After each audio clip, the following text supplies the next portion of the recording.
생생하게 상생하며 YTN 라디오 생생경제. 안녕하세요. YTN 라디오 생생경제 김혜민입니다. 싱가포르 총리는 지난 14일 대국민 담화문을 발표했습니다. 제가 좀 읽어보겠습니다. 팬데믹 초기부터 정부는 무대 뒤에서 조용히 백신을 확보하기 위해 노력했습니다. 우리는 제약회사들과 초기부터 접촉해 유효한 후보를 찾기 위해 과학을 이해하고 최대한 빨리 생산할 수 있도록 노력했습니다. 무대 뒤에서 조용히 백신 확보, 노력 이런 키워드들이 가슴에 와닿더군요. 오늘 2021년 경제정책 방향 발표에 나온 단어들은 어떤 게 있을까요? 빠른 회복 선도형 경제. 올해 우리 경제 규모는 세계 10위로 2단계 상승 전망. 내년 한 해의 방향성이니 희망차야 하고 또 장밋빛이어야 하지만 사실 지금 우리가 듣고 싶은 이야기는 코로나 관련 병상 확보, 백신 개발, 선계약 이런 현실적이고 눈에 보이는 키워드들이기는 합니다. 2020년 12월 17일 YTN 라디오 생생경제 지금 시작합니다.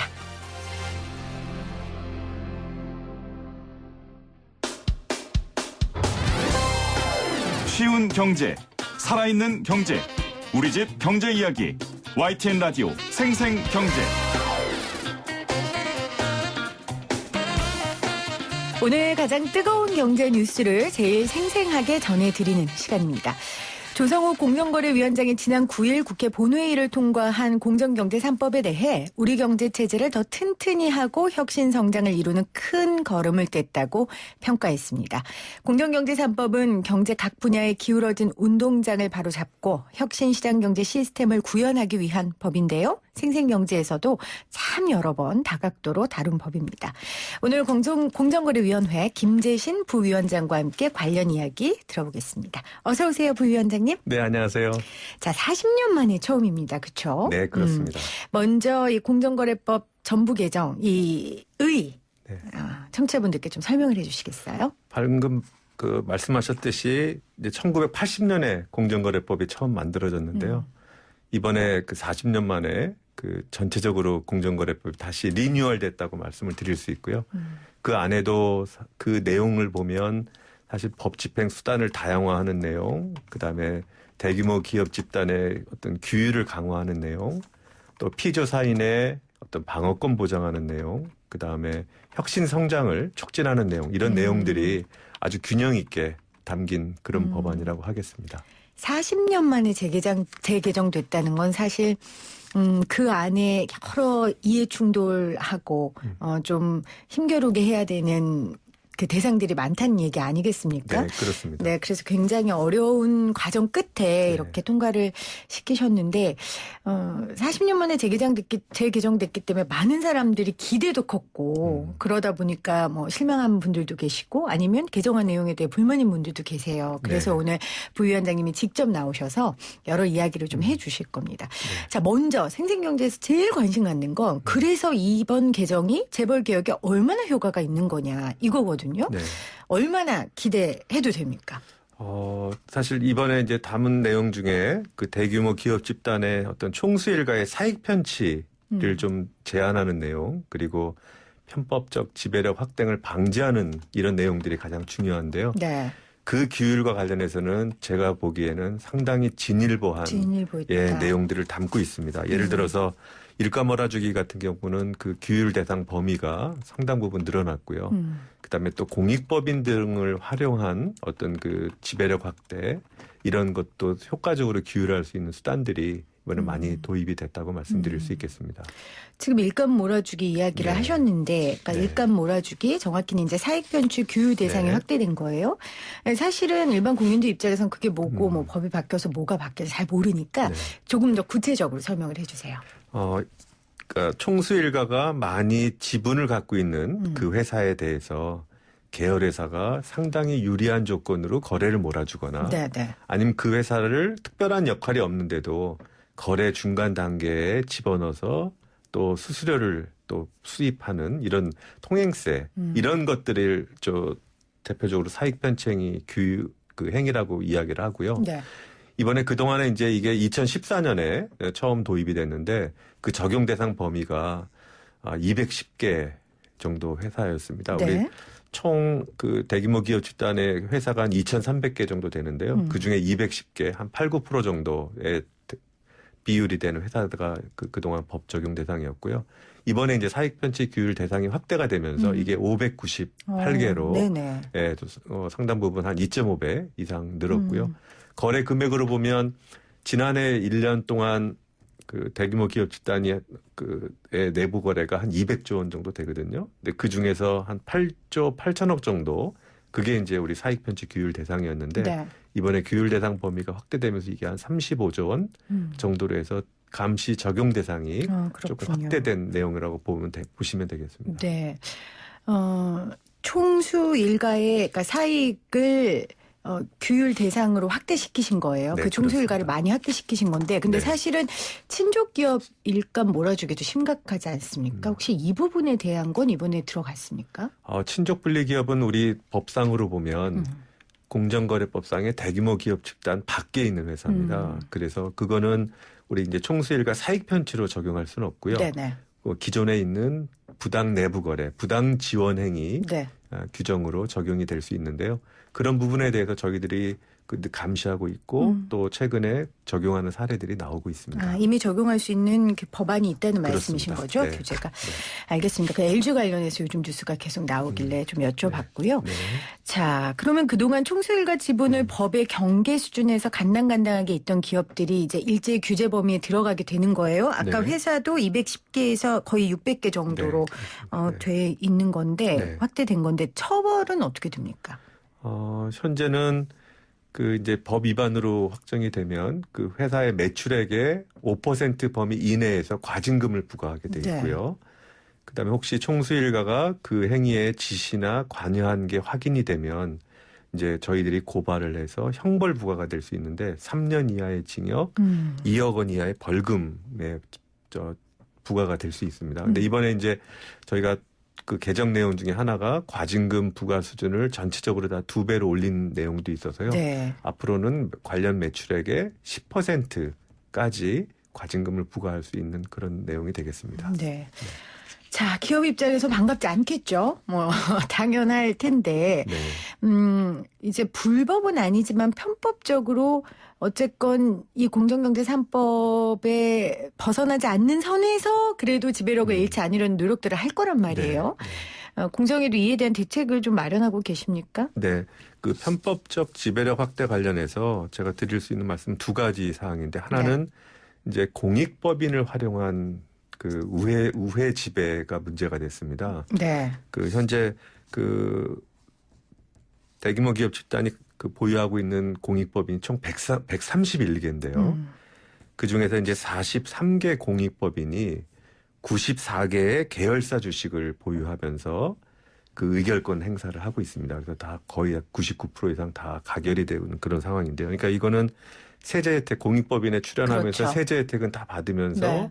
거기에서 이제 의결권을 행사하는 네. 그런 내용이 돼서 더 얄미운데요. 네, 그래서 네. 저희가 이제 이번에 그거를 소유는 하되 의결권 행사를 하지 못하도록 그렇게 이번에 이제 이번 법안에 그걸 담았고요. 정말 편법적 지배력을 막기 그렇습니다. 위한 수단이네요. 네, 그리고요. 다만 이제 그 적대적 M&A가 네. 있을 수 있어서 그런 경우에만 예외로 기업 방어 차원에서 저희 인정을 네. 했고요. 네. 또 한 가지는 이제 지주회사의 경우인데 지주회사의 경우에 이제 자회사하고 또 손자회사를 또 계속 가져나갈 수 있거든요. 근데 그 자회사 또는 손자회사의 지분이 그동안은 상장회사는 20%, 비상장회사는 40% 이상을 가지도록 하고 있었어요. 근데 그러다 보니까 이게 손자회사 중심으로 계속 회사가 확대가 돼서 저희들이 이거를 당초 수준대로 상장회사는 30% 이상, 비상장회사는 50% 이상 지분을 갖도록 해서 지배력이 이렇게 확대되지 않도록 하는 수단으로 했고요. 다만 이게 기존의 지주회사들의 경우에는 지분을 10%포인트 가지려면 그건 비용이 들어가기 때문에 앞으로 새로운 지주회사의 경우에만 적용하도록 그렇게 이번에 저희들이 보완을 했습니다. 네. 모든 법안들이 다 완벽할 수 없겠죠. 네. 또 차례차례 실행해 가시면서 보완해 가시는 노력들을 하실 거라고 믿고요. 네. 전속고발제 유지에 대한 이야기를 좀 해보겠습니다. 네. 바로 한 주 전에 저희가 김경률 회계사와 함께 이 이야기를 나누면서 전속고발제 유지 이 과정이 사실 엽기적이었다라고까지 표현하셨어요.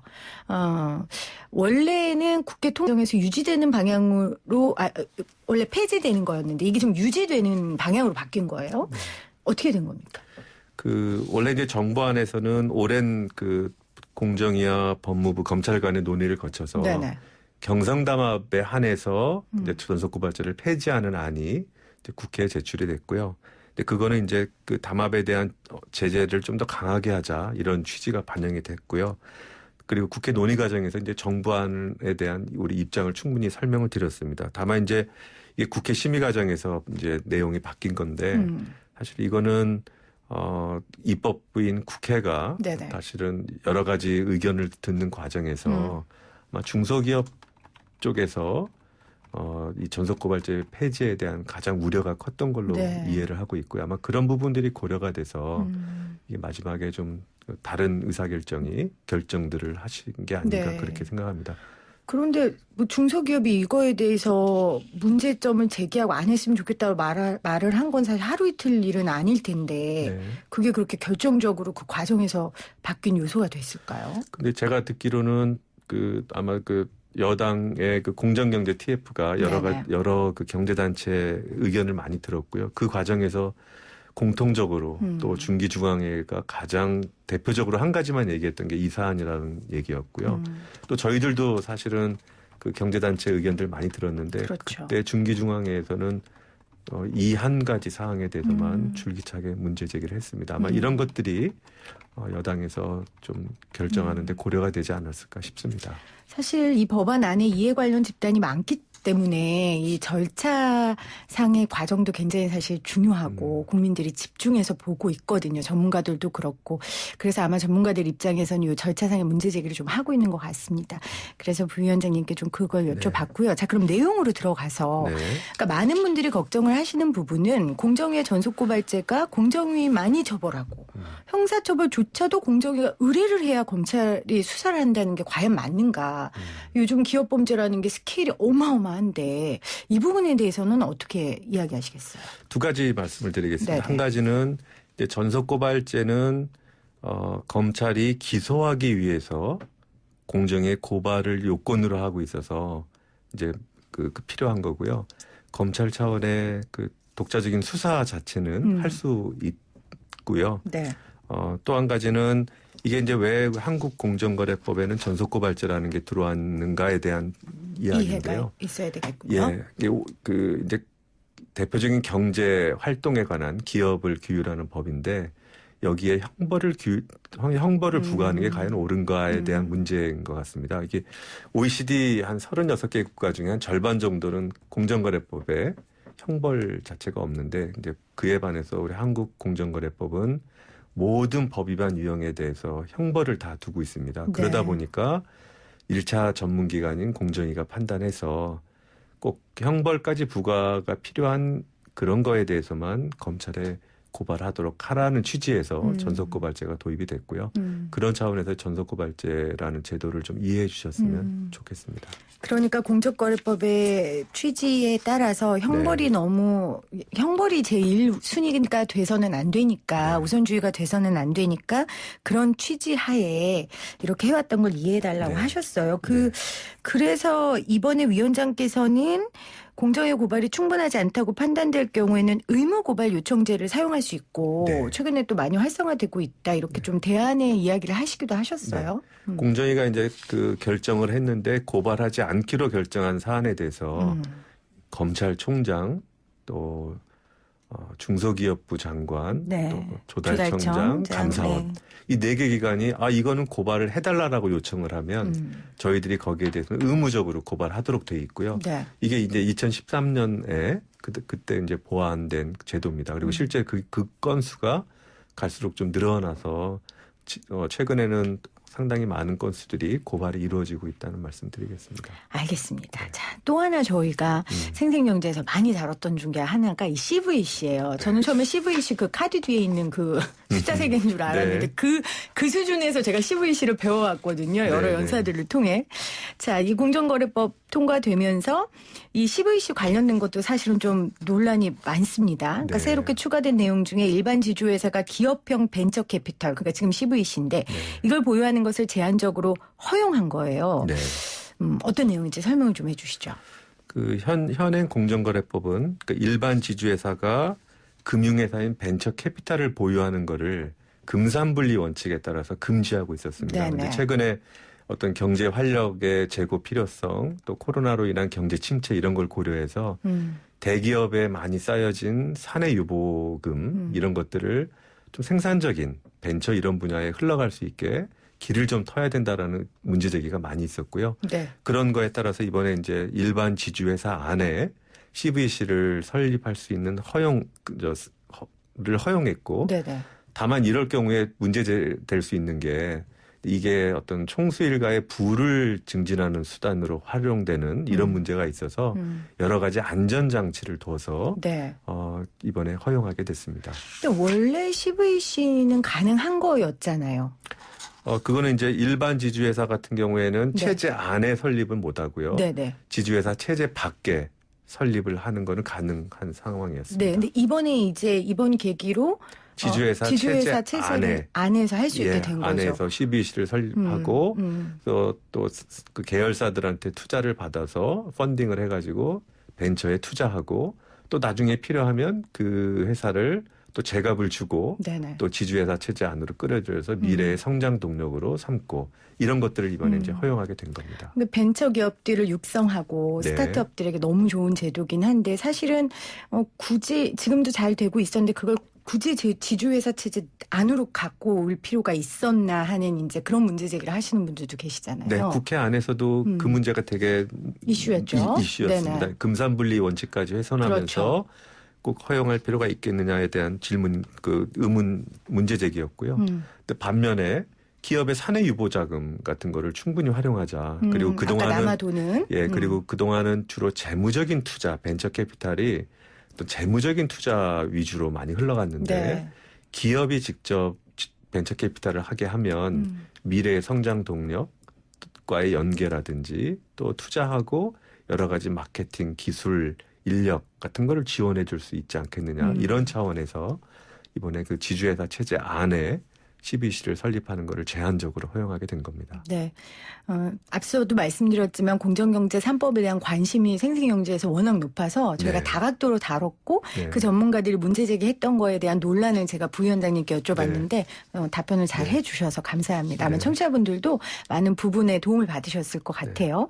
자, 그러면 우리 CVC를 비롯해서 혁신성장과 벤처투자 활성화를 위해 도입된 제도도 또 어떤 게 있을까요? 소개해 주실 게 있을까요? 예를 들어서 이런 겁니다. 이제 M&A에 대해서 공정거래위원회가 심사를 하게 되어 있는데요.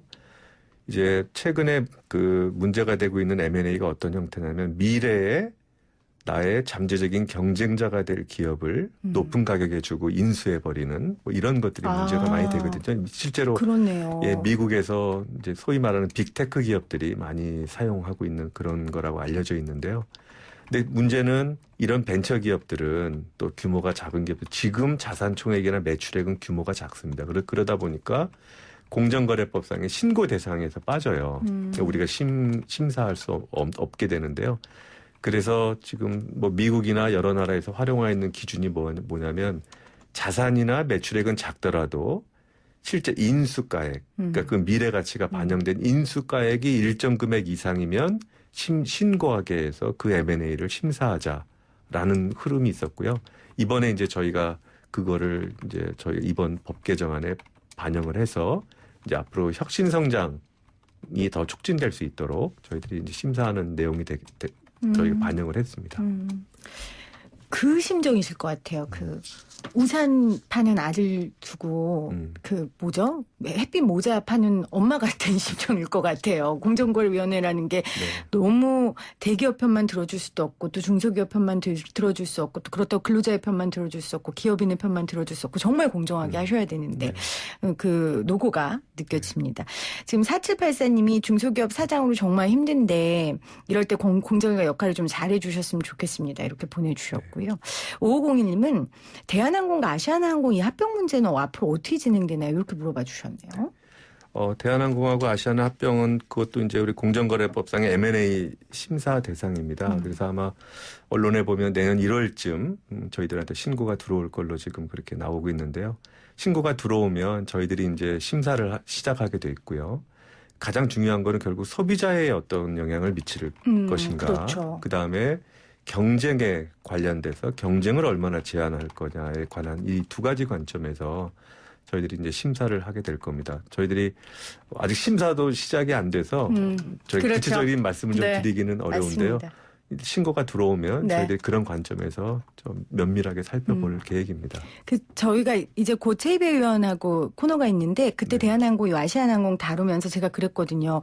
이거 뭐 산업은행이 추진하는 건데 공정위가 당연히 해주지 않겠어요? 이거 소위 다 알고 짜고 치는 거 아니에요? 이랬더니 절대 그럴 리 없다고 공정위에서 절대 그럴 수가 없다고 그렇게 얘기해 주셨거든요. 그러니까 아직 신고가 안 들어왔기 때문에 이제 신고가 들어오면 공정하게 관련해서 판단을 내리실 거라고 얘기를 해 주셨습니다. 방금 그 부분은 최입의 전 의원님 말씀이 네. 100% 맞습니다.